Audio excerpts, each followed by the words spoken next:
Welcome to the Dojo. I'm Grandmaster Szuch. And I'm Master Mayo, Northern Wind. In our next few episodes, we're going to be going to the Millennium Invitational Martial Arts Tournament that was held here in northeastern Ohio. So we're going to be getting to that in a little bit. But again, a little bit about us. I'm a 3-time Emmy-winning stunt coordinator, and probably one of the best times I've ever had on stunt coordinating was a Civil War movie by the name of Sultana. A lot of stunt people, a lot of big action, a lot of big effects. We actually burnt and blew up sets as we're going. But that's my niche. My niche is stunt coordinating. This guy's niche is bodyguarding, so he has a lot more fun than I do. He bodyguards to a lot of the elite stars. What's one you really out front remember the most? Well, Sinbad. That's my guy because he's a comedian and he's full of fun and they're very conceptive to the community. Everyone that sees him knows him. They're glad to see him, and they come up right. It's all about friendliness to him. So it's not as a bodyguard. I'm kind of relaxed a little bit, whereas if I was doing a rap artist, we'll give you the days of the Rick James days and the Daz Band days when I'd have to be on point, watching my back and, watching their back at the same time. So I take Sinbad over the rock and roll and the heavy metal and soul artists. I take, comedians because they're a lot of fun to work for. All right. First thing we're going to lead into is our self-defense division. Self-defense division is kind of like practicing against the attacker for the street. And in the upcoming segment, you're going to see and hear about us talking about the different things. But everything about a martial arts tournament. And it's not all schools go to tournaments, but some of them do compete. And we will be covering episodes on tournaments in the near future. All right, we're going to be leading into the Millennium Invitational Martial Arts Tournament. At Orange High School in Pepper Pike. Well. And here we go. Yeah, what you're seeing now is the self-defense division. They're kind of doing their own techniques of their art against attackers on the street. I guess what they're showing you really is a combination of kicks and some throws and a little bit of theatrics with it to just kind of get a point across to the public who's watching that it's self-defense and they have to apply certain pressure to the opponent to make it look real. Yeah, the opponent is basically simulating a guy on the street. And they're going through their basic self-defense skills of different types of attack. There's a swing, it could be a choke grab, it could be bear hugs, and you just do your self-defense techniques. Yeah, like as you watch this, once again, he's not only applying a throw, but he's also applying a block, a punch, a basic kick. Here's a choke out, as you can see. He choked him out. He got up and waiting for him to even get up, and he tried to get up and he rolled over him. Yeah, and a lot of the good self-defense techniques, you have something that stuns your opponent first, you have your takedown or your throw, and then you have a follow-through where you finish him off. In all practicality, you're just not going to take a guy down and throw him and expect him or have him get back up and whoop your butt. So there's the loosen him up, there's the technique, and then there's the finish him off. And once again, this is set up where you have 4 to 5 judges, and they're watching pretty much how you move your feet, how you get out of the way of the opponent, how you go right to attack the opponent as well. Most cases in self-defense, you're just waiting and you're attacked. You very seldom just attack the person just because he's standing there. So you see, you're more or less on a defensive mode, and then you have to do what you have to do as far as a punch, a throw, and a kick. Yeah, and the self-defense is good for training for the street, although you are relaxed more. Here you got higher rank, going a little more confidence, a little more technique.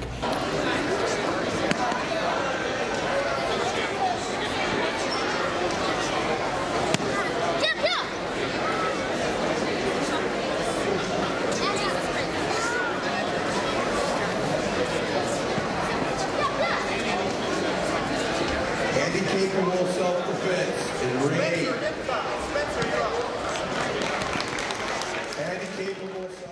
All right, we'll be right back in a moment, and we hope that you continue to watch us here at the Dojo.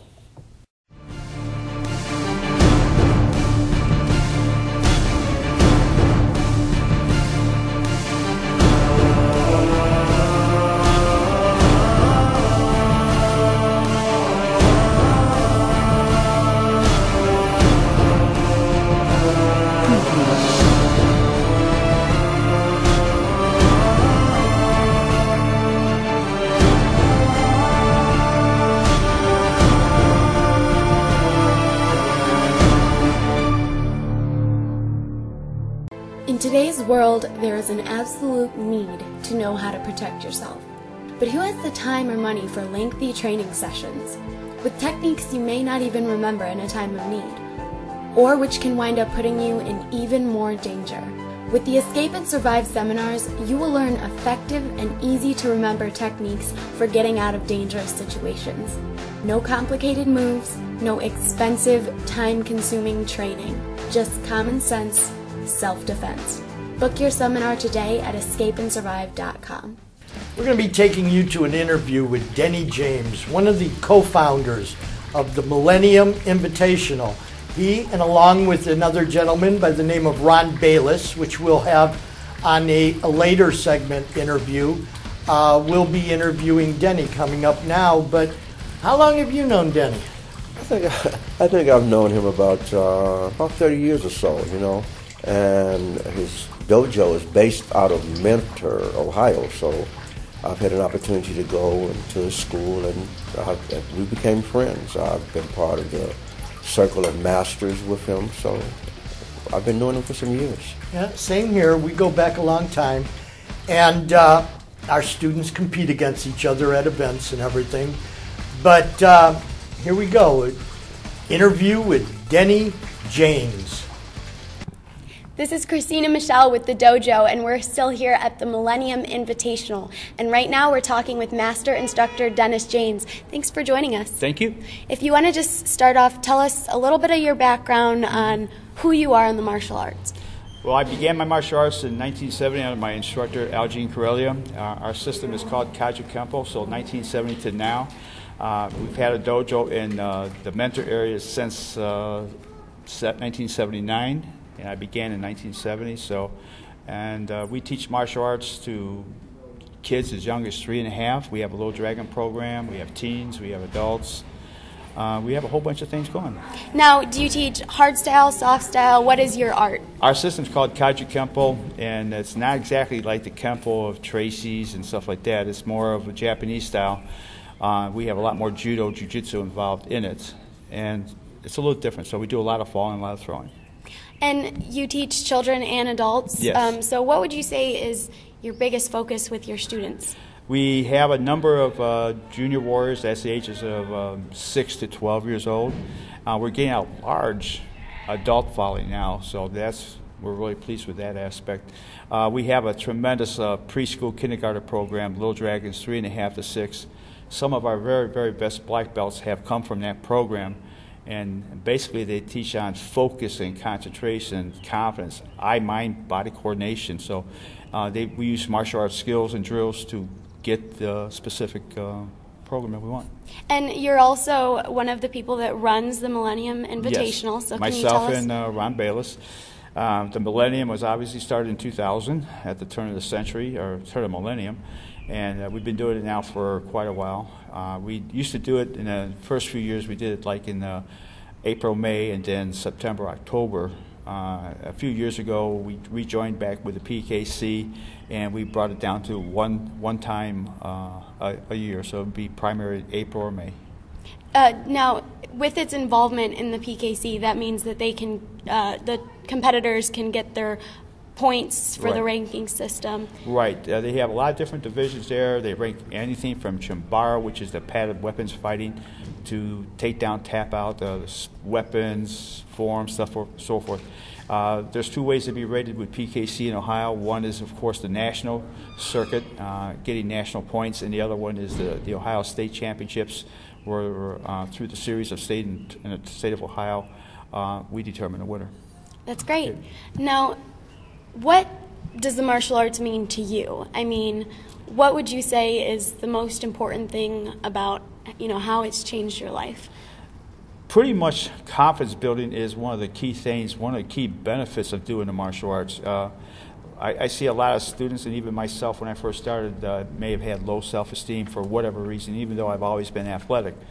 But people with low self-esteem, low self-image, they can find themselves through the disciplines and programs in martial arts. And the martial arts are so wide in range. You can do anything from focusing on weapons, focusing on sparring, focusing on competition, self-defense. You can be an instructor, you can be a competitor, you can eventually own your own dojo if you choose. And obviously you can get into movies. Okay. Now, what would be your biggest piece of advice for, whether it's, new students you have, other people who may be watching that are just getting into the martial arts or interested, what would you say to them about starting their journey? It depends on your age and your goals and objectives. For me, when I got into it, I wanted to protect myself. I wanted to get fit, so those were two primary goals. The best thing to do is try out a school. If you feel comfortable with the instructor, you like their way of teaching, take 2 or 3 private lessons, do a short-term introductory program, whether it be a month or 2 months. Find out what it feels like, and then if you feel comfortable, then sign up, you got to have a goal. It's got to be a little bit fun. It's got to be challenging. You got to have short-term goals to eventually lead to long-term goals. You don't know that you may be a black belt someday. That may happen. It may not, but if you get 2 or 3 years, you're going to get some good self-defense, you're going to get some good fitness and so forth. Now, do you have a website where people can find out about your school? Yes. Very simple, mentorkarate.com. All right, and also the event has a website as well? No, we put PDFs on our website for the Millennium. Okay. And they can always get that. We like to get as much email as possible because with PDFs it's much easier for us to email a whole bunch of names and contact them through email. All right, is there anything else you'd like to add, whether it's about your school, yourself, the event? Those of you who like to compete, we recommend the PKC for obviously reasons because we're in the PKC, but also I think it's an excellent family-orientated competition circuit. There's a good competition there, whether it be traditional or open competition where you do free forms like extreme forms where they have acrobatics involved in it. But because it is a good circuit, you develop your skills, and if you don't compete, you're kind of like wasting maybe some of the fun part of martial arts, I think. All right, well, that's some great advice, and thank you for talking with us. Thanks, Michelle. We're going to take a quick break right now, but stay tuned, and we'll be back in a moment. Cleveland Academy for Self-Defense is Northeast Ohio's premier martial arts school. Located on Cleveland's near west side, we teach several martial arts disciplines, specializing in Taekwondo and Hapkido. As taught by Master Ray Szuch, students of Cleveland Academy learn discipline, formal martial arts training, and real-world self-defense techniques. Classes are available for children and adults. Cleveland Academy for Self-Defense, the home of champions. Welcome back to the dojo. We're going to take you to weapons competition now at the Millennium. All types of weapons, all different levels of skill, from white belts to black belts. They're judged on their movements, their use of their weapon, their balance, their timing, their speed, their control of the weapon, and those things. You train your students with weapons, don't you? Yeah, we have the traditional Shaolin weapons, the 18 basic weapons, the swords, the bows, the Tai Chis, we call them, which is like a side in other forms of martial arts, but they're called Tai Chis. We also have the nunchuckers, as you said earlier. We have those on our system as well. And we have the 3-sectional staff. So we have 18 classic collection of Chinese weapons that we use in competition. Chinese, Japanese, and Okinawans are primarily very heavy weapons use. Taekwondo, not so much. From dongbong, short things, to a short staff, Hapkido and the cane work and that, but not primarily weapons. So right now, we're going to the floor of Millennium, and we're going to see weapons competition.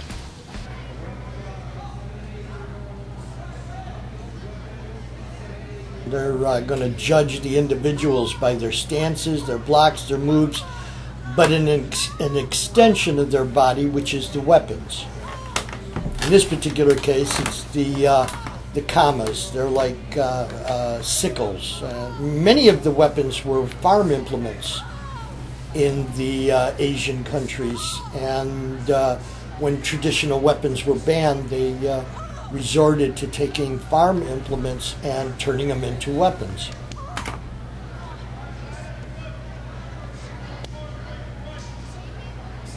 Now, as I watch her movements are very fluent, and the weapon is a combination, of using the weapon as opposed to having your hands. The weapon is only an extension of your hand, so when you're demonstrating the weapons, it's just an extension of your hand. You block with the weapons, you attack with the weapons, and that's what I think that the judges are looking for. So as you watch this, you see, like now we've moved on to the fan, and you see how she's applying the fan. The fan has like metal strips within the fan, so it's like silk and metal combination that combinates the fan. And basically Chinese, and the fans were used to block, strike, and to slit. And here we're going to have double nunchaku. So this young fellow is going to use 2 nunchakus, better known as nunchucks. I love it when people outside of the martial arts call them nunchucks. Yeah.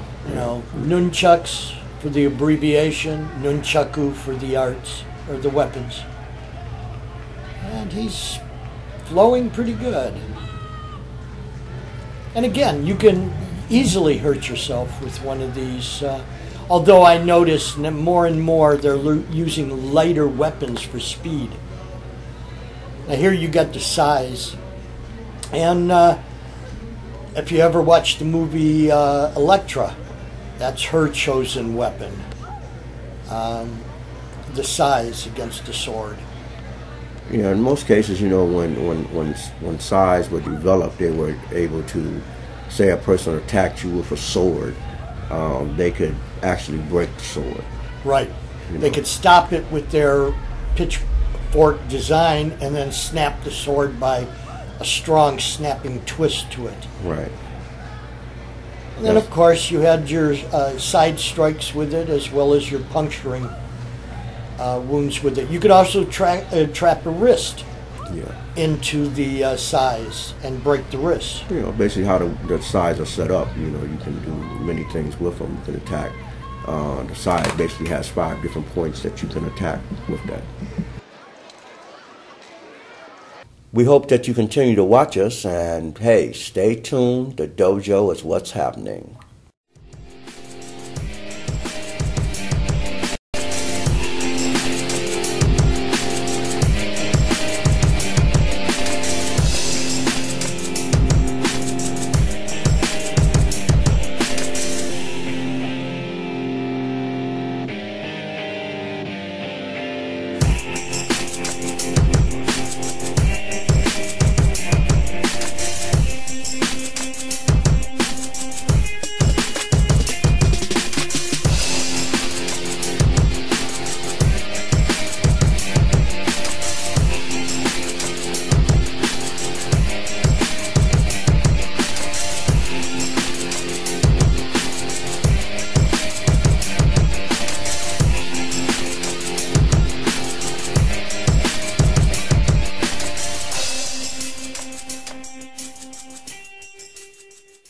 Welcome back to the dojo. Our second interview is with Dale McCutcheon. He is PKC's representative up here in the northeastern area. He oversees this particular organization, such as the Millennium Invitational, which is one of their registered systems for point scoring and that. PKC is well founded and has branches around. So they have branches in Pennsylvania, Ohio, New Jersey, New PKC York. has gone on for quite a while and Yeah. is very well founded. The old days used to be USKA, Right. United States Karate Association, Yeah. with Grandmaster Trias. Right. Those were the old days. That was the beginning. Right. That was the very beginning of beginning. martial arts. Yeah. Yeah. So, here's our interview with Dale McCutcheon. You're watching The Dojo. This is Christina Michelle here at the Millennium Invitational, and right now we're talking with Dale McCutcheon. Thanks for joining us. If you want to just tell us a little bit about yourself, your style, your rank, what you do. Oh, basically, I'm the Ohio director for the PKC. I run the Ohio circuit. I'm a 10th degree black belt. Our style is a Chinese self-defense system, which is called Dojo Fight, but we also teach other systems also. And how long have you been in the martial arts? I've been in the martial arts since I was 13, so that's several years ago. And how long have you been teaching? For 40 some years. And do you have, you said you teach different styles, but do you have different schools or? No, I just have one school. It's in Uniontown, Ohio. And you said you're involved with PKC. Can you tell our viewers a little bit more about that? Well, PKC is an organization of, it's a sanctioning body that sanctions tournaments and different functions for the martial arts. It's kind of like a good housekeeping seal is the organization. It's we make sure that rules are followed, that competitors are treated the way that they're supposed to. And with PKC, there's like a ranking system throughout the year with fighters, am I correct? Or they Yes, accumulate points? Right. We have state series in each state. We also have a national series. And competitors, as they compete through the year, they accumulate points for placing first through fourth. And then at the end of the year, the person in each division that has the most points is crowned a national champion or state champion, depending on which end of it you're thinking about. Now, about how many events do you have throughout the year? Oh, in Ohio we have anywhere from 6 to 10 events, and each state is basically about like that. And there's a state champion and then national? Yes, yes. And is that in each division, or overall do they compete for the most points? Yeah, in each age group, there's about 125 age divisions that competitors compete for. Now, to you, what does the martial arts mean to you? I mean, way of life, or, it's all about teaching other people? Martial arts, I believe, is supposed to be about a way of life of being humble, being respectful, accountable, responsible. All the things that we don't see in our society today is what it's supposed to be about. And at your school, can you tell us a little bit more about what you teach specifically? Like, are you geared more towards teaching students to fight, self-defense? What are you more geared towards? Well, we teach the whole thing. We're a fighting school of learning how to fight and defend. Self-defense is part of martial arts. It's not really being taught a lot today in a lot of schools, so we really focus on self-defense, but we focus mainly on the individual. We work with a lot of students who have learning disabilities to help them learn how to cope with those disabilities and turn them around so that they can learn how to focus and concentrate. And that's probably our big push, is helping those that are, have different learning disabilities. Now, do you have a website for your school or are you online that people can find out more information about yourself? Yes. It's really, I can't remember the website right now, but it's www.DaleMcCutcheonMartialArts.com, I believe. All right, great. Is there anything else you'd like to add or tell us about with what you do? Oh, no, not really. All right, great. Well, thank you so much for talking You're with welcome. us. Thank you. You know, one thing I want to bring up too is, again, about that self-defense division. August 2013, we'll be having the Indie Gathering. The Indie Gathering has what we call fight scene competition. The same as the self-defense division, except for you're wearing plain clothes, no uniforms. You have a 2-minute limit. It is not individual techniques, but one fight scene, like you are talking, verbally communicating with your attacker, leave me alone, blah, blah, blah. The response of the attacker, it's like a fight scene you see in a movie. It's not judged by martial artists. It will be judged by producers and directors from around the world. Also, we're going to be looking for some individuals. Greg and I are both putting our students into a film that I'm producing this year called Lady Dragon, starring Christina Michelle, Joe Estevez, and numerous other individuals. And we're going to need martial artists to use as zombies.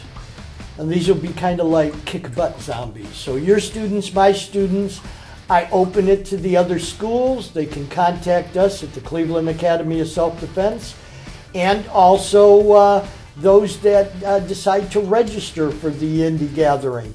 That's indiegathering.com. That's INDIE gathering.com. And you can find it on the web and the entrance forms there. But some of the pre-registration, there's only 8 to a division. We will contact them for having parts in Lady Dragon.